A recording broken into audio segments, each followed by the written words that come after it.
Welcome to Gowri's கறி corner. நாம் இன்னைக்கு பார்க்க போகிற ரெசிபி சீனி கிழங்கு வச்சு ஒரு பேன் கேக் தான் பார்க்க போகிறோம்.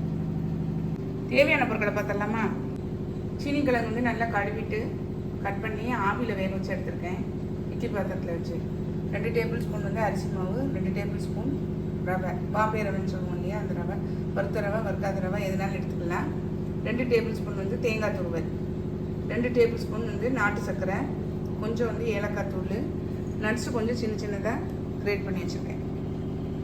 வேக வச்ச ஸ்வீட் பொட்டேட்டோவை நல்லா வந்து இது மாதிரி மசிச்சுக்கலாம். கைட்டே வந்து மசிச்சுக்கலாம். நல்லா மசிச்சிட்டேன் பாருங்கள். இப்போ இதில் வந்து 2 டேபிள் ஸ்பூன் அளவு அரிசி மாவு சேர்த்துடலாம். அது மாதிரி 2 டேபிள் ஸ்பூன் அளவு ரவை. இதை நல்லா வந்து மிக்ஸ் பண்ணி விட்டுறலாம். கொஞ்சம் தேங்காய் துருவலையும் நம்ம இதில் சேர்த்துடலாம்.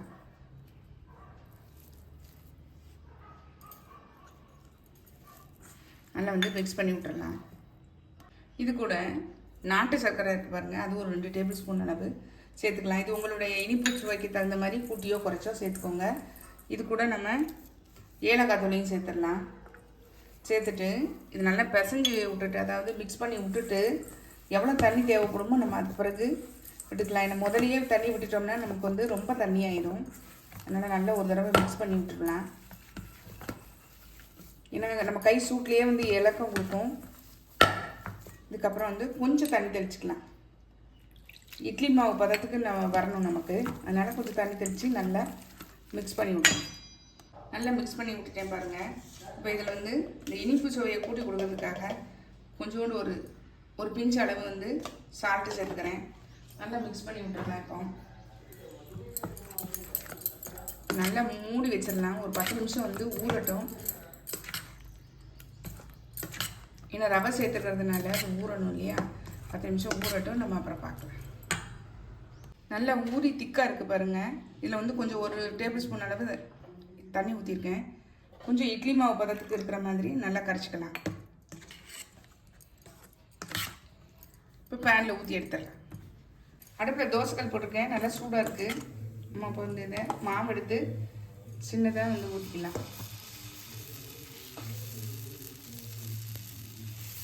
கொஞ்சம் அகலமாக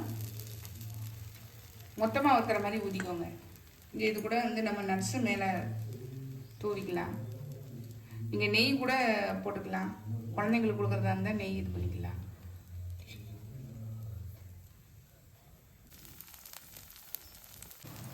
நல்லா வெந்துச்சு பாருங்க. நம்ம இதை வந்து திருப்பி போட்டுடலாம்.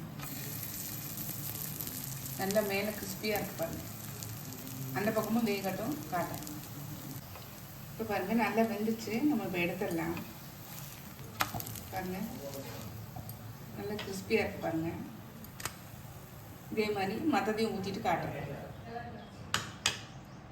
நம்மளுடைய பேன் கேக் பாருங்கள் சூப்பராக ரெடி ஆகிடுச்சு. டேஸ்ட்டு செம்மையாக இருக்குங்க, சாஃப்டாக இருக்குது. கண்டிப்பாக ட்ரை பண்ணி பாருங்கள். ட்ரை பண்ணி பார்த்து கமெண்ட்டில் சொல்லுங்கள், லைக் பண்ணுங்கள், ஷேர் பண்ணுங்கள், சப்ஸ்கிரைப் பண்ணுங்கள், பக்கத்தில் உள்ள பெல் ஐக்கானை கிளிக் பண்ணுங்கள். நாளைக்கு வேறு ஒரு ரெசிபியில் உங்களை சந்திக்கிறேன். Bye, thank you.